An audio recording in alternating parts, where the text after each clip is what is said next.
مصطفیٰ کریم صلی اللہ تعالیٰ علیہ وسلم نے جس وقت نبوت کا اعلان کیا اس وقت پرسین ایمپائر اور رومن ایمپائر کے اندر بہت سخت جنگ چل رہی تھی۔ رومن ایمپائر کی حالت خراب تھی، حالانکہ وہ ایک زمانے سے سپر پاور تھا، 3000 سال سے وہ حکومت چلی آ رہی تھی۔ رومن ایمپائر کا دارالحکومت تھا، مرکز تھا قسطنطنیہ یعنی موجودہ استنبول۔ میرے مصطفیٰ کریم صلی اللہ تعالی علیہ وسلم کے پیارے دیوانوں، آقا کریم صلی اللہ تعالی علیہ وسلم نے جب نبوت کا اعلان کیا اور فرمایا کہ میں خدا کا محبوب ہوں، خدا کا نبی ہوں اور مجھ پر اللہ کا قرآن نازل ہو رہا ہے، تو اس وقت کفار مکہ نے یہ کہا کہ یہ بھی اہل کتاب ہیں اور عیسائی بھی اہل کتاب ہیں، عیسائی بھی آسمانی کتاب پر یقین رکھتے ہیں اور یہ محمد رسول اللہ صلی اللہ علیہ وسلم انہوں نے نبوت کا اعلان کیا ہے، تو جنہوں نے ان کو نبی مانا ہے یعنی مسلمان، وہ بھی آسمانی کتاب پر یقین رکھتے ہیں، اہل کتاب ہیں۔ تو چونکہ مکہ کے کفار بت پرست تھے تو وہ اہل کتاب عیسائی اور مسلمانوں کو ایک جیسا سمجھتے تھے، اس معنی کر کہ مسلمان بھی آسمانی کتاب پر یقین رکھتے ہیں اور عیسائی بھی اہل کتاب ہیں۔ تو کفار مکہ نے مسلمانوں کو تانے دینے شروع کر دیے کہ تمہارے بھائی عیسائی یہ جنگ ہار جائیں گے اور پرسین ایمپائر والے یہ جنگ جیت لیں گے، اور پرسین ایمپائر کے جو لوگ ہیں یعنی جو ملک فارس کے لوگ ہیں وہ ہمارے بھائی ہیں، ہم بت پرست ہیں تو وہ آتش پرست ہیں، یعنی وہ بھی خدا کو نہیں مانتے، ہم بھی خدا کو نہیں مانتے، وہ ہمارے بھائی ہیں۔ دیکھنا کہ ہمارے بھائی یعنی ہمارے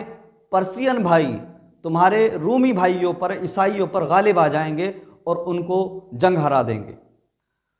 تو مسلمان اس بات کو سن کر کے تھوڑے سے پریشانی کا شکار ہوتے تھے، چونکہ انہیں اچھا لگتا تھا کہ اہل کتاب، وہ چاہتے تھے کہ اہل کتاب یہ جنگ جیتیں، اور ادھر کفار مکہ چاہتے تھے کہ ایران، ملک فارس، موجودہ ایران یعنی ملک فارس والے یہ جنگ جیتیں۔ میرے مصطفیٰ کریم صلی اللہ تعالی وسلم کے پیارے دیوانوں، اور حالت ایسی ہو چکی تھی کہ پرسین امپائر رومن امپائر پر بھاری پڑتا ہوا نظر آ رہا تھا۔ رومن امپائر کا بادشاہ جس کا نام مورس تھا، عوام اس کو بڑا پسند کیا کرتی تھی، لیکن اس کے آرمی جنرل نے اس کے ساتھ بغاوت کی اور دھوکہ دہی کی اور اسے تخت سے ہٹا دیا اور اس کے بیوی بچوں کو قتل کر ڈالا اور بغاوت کا اعلان کر دیا۔ اسی چیز کا فائدہ اٹھاتے ہوئے پرسین امپائر کا جو امپیرر تھا، جو بادشاہ تھا خسرو، اس نے رومن امپائر پر حملہ کر دیا یعنی قسطنطنیہ پر جو موجودہ استنبول ہے، اور رومن امپائر میں ہی اس وقت ملک شام آیا کرتا تھا اور ایجپٹ یعنی مصر آیا کرتا تھا، فلسطین بھی رومن امپائر کا حصہ تھا۔ میرے مصطفیٰ کریم صلی اللہ تعالی وسلم کے پیارے دیوانوں، یروشلم کو پارسیوں نے تباہ کر دیا، پرسین امپائر نے تباہ کر دیا، اور یروشلم کے اندر یعنی فلسطین کے اندر جو عیسائیوں کا، ان کے مذہب کے نزدیک، جو ان کے ریلیجن کے اکارڈنگ جو ایک سمبل ہے یعنی کراس، جس کو ہم کہتے ہیں صلیب، جو ان کا خیال ہے، جو ان کا نظریہ ہے کہ انہوں نے حضرت عیسیٰ علیہ السلام کو اسی صلیب پر پھانسی دی تھی، تو یہ پرسین امپائر والے اس صلیب کو اٹھا کر بھی لے گئے، یعنی رومن امپائر سے اٹھا کر، فلسطین سے اٹھا کر وہ مدائن لے گئے جو پرسین امپائر کا دارالحکومت تھا۔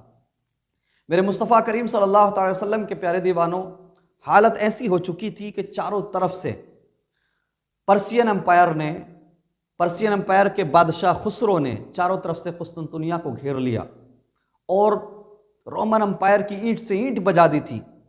کسی کو بھی نہیں لگتا تھا کہ رومن امپائر یہ جنگ جیت سکتا ہے یا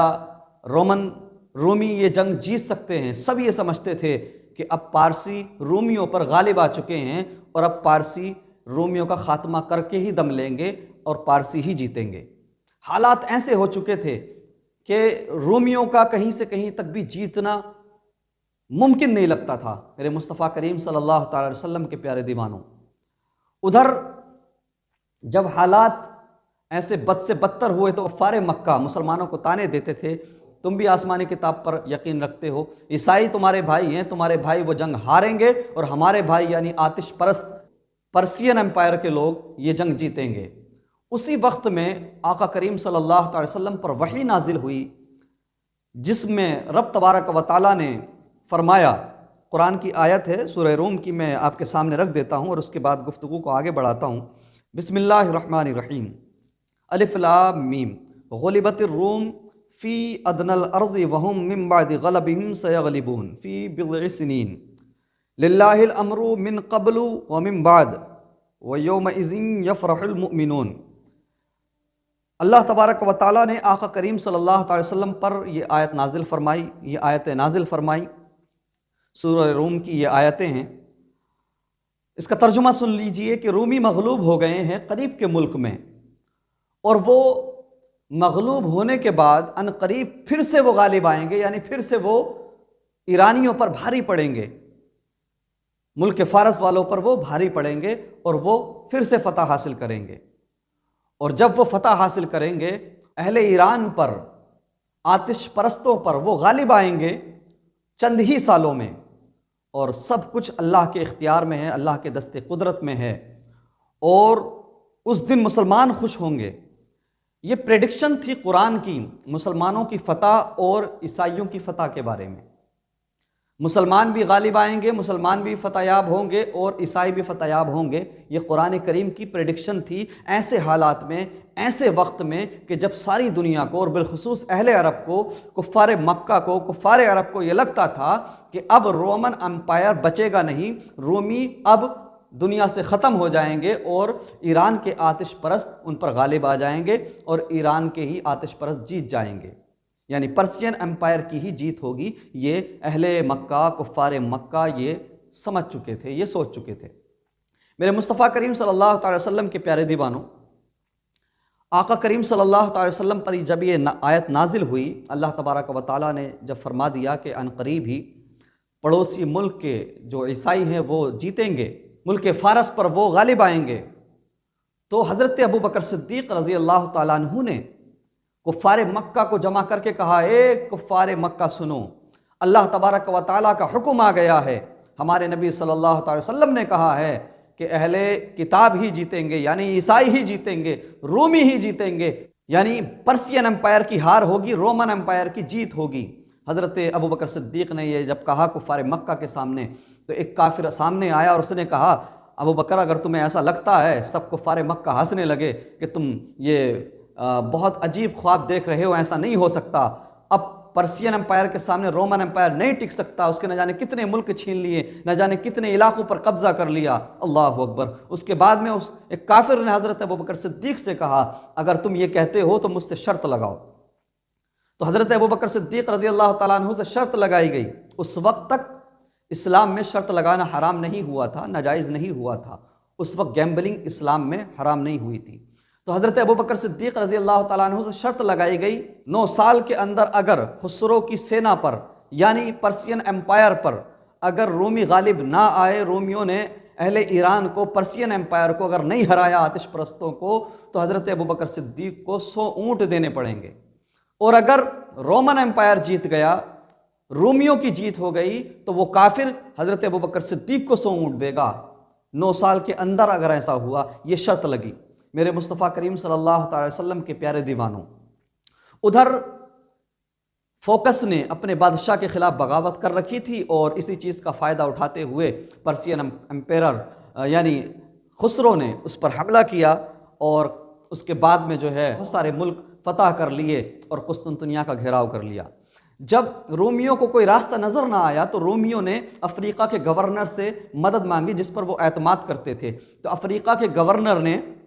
قسطنطنیہ کے لیے اپنا بیٹا بھیجا، جس کو کہا جاتا ہے ہرکل یعنی ہرکیولس۔ میرے مصطفیٰ کریم صلی اللہ علیہ وسلم کے پیارے دیوانوں، وہ آیا، آنے کے بعد قسطنطنیہ میں جیسے ہی پہنچا، اس نے سب سے پہلے پرسین امپائر کے بادشاہ یعنی خسرو کے پاس ایک خط بھیجا اور معافی مانگی کہ آپ ہمیں زندہ چھوڑ دو، ہم آپ کی اطاعت کریں گے، آپ ہمارے رومی بھائیوں کو بخش دو۔ لیکن پرسین امپیرر یعنی خسرو نے یہ کہا کہ ایک ہی شرط کے ساتھ ہم تمہیں چھوڑ سکتے ہیں، ہم گھیراؤ ختم کریں گے قسطنطنیہ کا کہ تم اپنا مذہب چھوڑ دو، آسمانی کتاب پر یقین رکھنا چھوڑ دو، عیسائیت کو چھوڑ دو اور ہماری طرح آتش پرست بن جاؤ، آگ کی پوجا کرنے لگو۔ تو اس کے بعد میں اب حالات ایسے تھے کہ ایک طرف پرسین امپائر حاوی ہو چکا تھا، پرسین امپائر غالب آ چکا تھا رومیوں پر، اور دوسری طرف قرآن کے اندر آیت نازل ہو چکی تھی، وحی نازل ہو چکی تھی مصطفیٰ کریم پر کہ رومی ہی غالب آئیں گے عنقریب۔ اللہ اکبر۔ تو کفار مکہ بڑا مذاق اڑایا کرتے تھے، ہنسی اڑایا کرتے تھے کہ دیکھیے یہ رومیوں کی اینٹ سے اینٹ بجا دی گئی ہے، لیکن ان کا قرآن کہہ رہا ہے، ان کے نبی کہہ رہے ہیں کہ رومی غالب آئیں گے، اور ویسا ہی ہوا۔ اللہ تبارک و تعالیٰ کی طرف سے قرآن کی آیتیں جو نازل کی گئیں وہ سچ ثابت ہوئیں، قرآن کی پریڈکشن جو مسلمانوں کے بارے میں اور عیسائیوں کے بارے میں تھی وہ سچ ثابت ہوئی۔ ہوا یہ کہ قیصر روم نے یعنی ہرکیولس نے پھر قسطنطنیہ میں ان کو اپنی فوج کے ذریعے مصروف رکھا اپنی فوج کے ساتھ، اور اپنے مخصوص فوجیوں کے ساتھ اور ایک بڑی فوج کے ساتھ وہ دوسرے راستے سے پرسین فوجیوں کو چکمہ دے کر وہ دوسرے راستے سے بلیک سی سے، کالے ساغر سے ہوتا ہوا وہ ایران کی سرحدوں پر پہنچ گیا اتر کی طرف سے، اور ادھر پرسین فوج مصروف تھی قسطنطنیہ کا گھیراؤ کرنے میں، قسطنطنیہ کو فتح کرنے میں۔ ایران اور عراق یہ سب اس وقت ایک ہی پرسین امپائر میں ہی آتا تھا۔ دوسری طرف سے، دوسری سمت سے وہ ایران کی سرحد میں، پرسین امپائر کی سرحد میں داخل ہو گیا، اور اس نے پرسین امپائر کے بہت سارے ملک، بہت سارے شہر تباہ کر دیے۔ تباہ کرتے کرتے حالت یہ ہو گئی کہ وہ اس شہر میں بھی پہنچا جہاں پر فارس والوں کا، آتش پرستوں کا بہت بڑا مندر تھا جس میں آگ جلتی تھی، جس کی وہ پوجا کرتے تھے، ان کے لیے وہ سب سے زیادہ ہولی جگہ تھی، سب سے زیادہ قیمتی جگہ تھی۔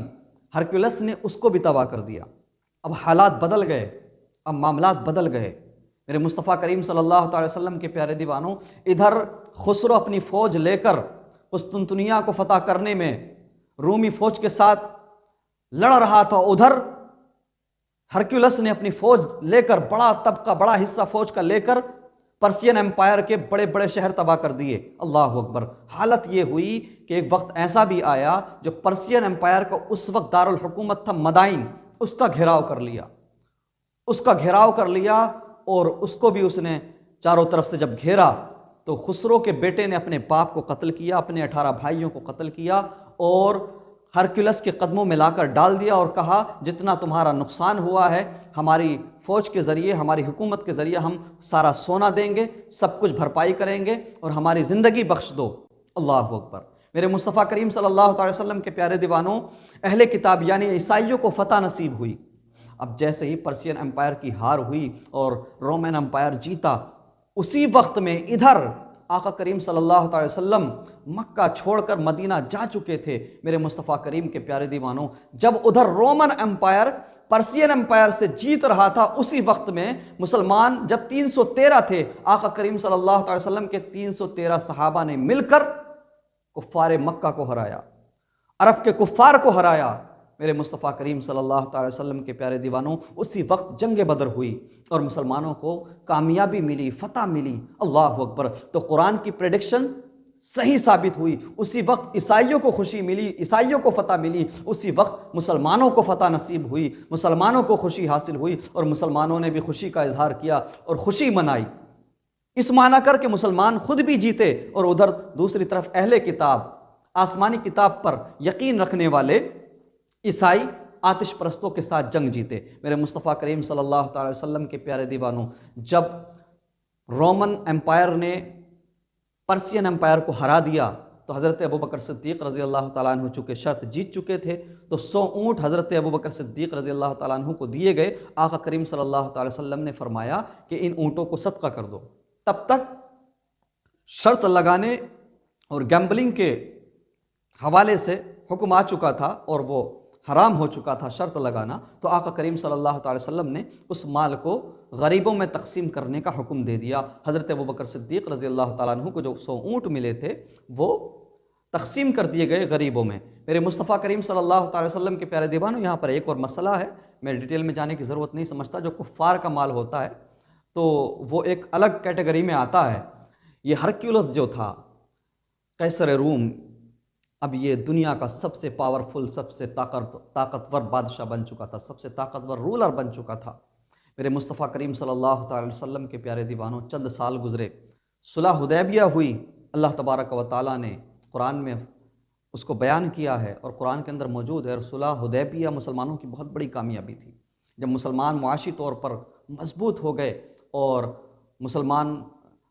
آگے بڑھے اور مسلمانوں کی تعداد بڑھی، اللہ تبارک و تعالیٰ نے پھر مسلمانوں کو یہ قوت دی، یہ عظمت دی کہ آقا کریم صلی اللہ تعالی وسلم نے اسی ہرکلس کے پاس، قیصر روم کے پاس خط بھیجا، اسلام قبول کرنے کی دعوت دی، لیکن ہرکلس نے انکار کر دیا۔ پھر دنیا نے دیکھا کہ آقا کریم صلی اللہ تعالی وسلم کی فوج نے، مسلمانوں نے، اللہ اکبر، اہل اسلام نے قیصر روم کو بھی گھٹنوں پر لا دیا، یہاں تک کہ رومن امپائر کو بھی پھر مسلمانوں نے دھول چٹا دی، رومن امپائر کو ختم کر دیا، رومن امپائر کی اینٹ سے اینٹ بجا دی، اللہ اکبر۔ اور ادھر پرسین امپائر کو بھی، اللہ اکبر، میرے مصطفیٰ کریم صلی اللہ تعالی وسلم کے دیوانوں نے دھول چٹا دی۔ اور اسی وقت میں مسلمانوں نے ملک شام یعنی سیریا، مصر یعنی ایجپٹ اور فلسطین، یہ سب مسلمانوں نے فتح کیے، اور آج تک، تب سے لے کے آج تک یہ مسلمانوں کے پاس سے کوئی چھین نہیں سکا۔ رومن امپائر کو بعد میں بیزنٹائن امپائر بھی کہا جاتا تھا، یعنی سلطنت عثمانیہ کے سلطان محمد فاتح نے قسطنطنیہ کو بھی فتح کیا۔ ایک وقت ایسا آیا، دنیا نے دیکھا کہ پھر رومن امپائر اور پرسین امپائر کی بھی اینٹ سے اینٹ مسلمانوں نے بجائی، اور ایران کے پارسیوں کو، ایران کے آتش پرستوں کو اور رومن امپائر میں بسنے والے عیسائیوں کو بھی مسلمانوں نے شکست دی۔ چونکہ رومی یہ باطل نظریہ، باطل عقیدہ رکھتے تھے، وہ اہل کتاب تو تھے لیکن ان کے کفری عقائد بھی تھے۔ انہوں نے آسمانی کتاب کے اندر یعنی بائبل کے اندر بہت کچھ رد و بدل کیا، بہت کچھ بدل دیا، اور انہوں نے حضرت عیسیٰ علیہ السلام کو اللہ کا بیٹا ماننا شروع کر دیا، اور اسی وجہ سے وہ اہل کتاب تو تھے لیکن اہل ایمان نہ رہ سکے، تو ان کے ساتھ بھی جنگ کرنا ناگزیر تھا۔ اور ایک خدا کی عبادت کے لیے تو مسلمانوں نے ان سے جنگ کی، رومیوں کے ساتھ بھی اور آتش پرستوں کے ساتھ بھی، یعنی پرسین امپائر کے ساتھ بھی۔ اور یہ آپ جانتے ہیں قیصر روم اور کسرا ایران، یہ سب تباہ ہوئے، مسلمانوں کے سامنے گھٹنے ٹیکے۔ اور اسی وقت ایران، عراق، فلسطین اور یہ ملک شام اور مصر، یہ سارے ممالک جو ہے مسلمانوں کو فتح ہوئے، اللہ نے عطا کیے، اور آج تک مسلمانوں کے پاس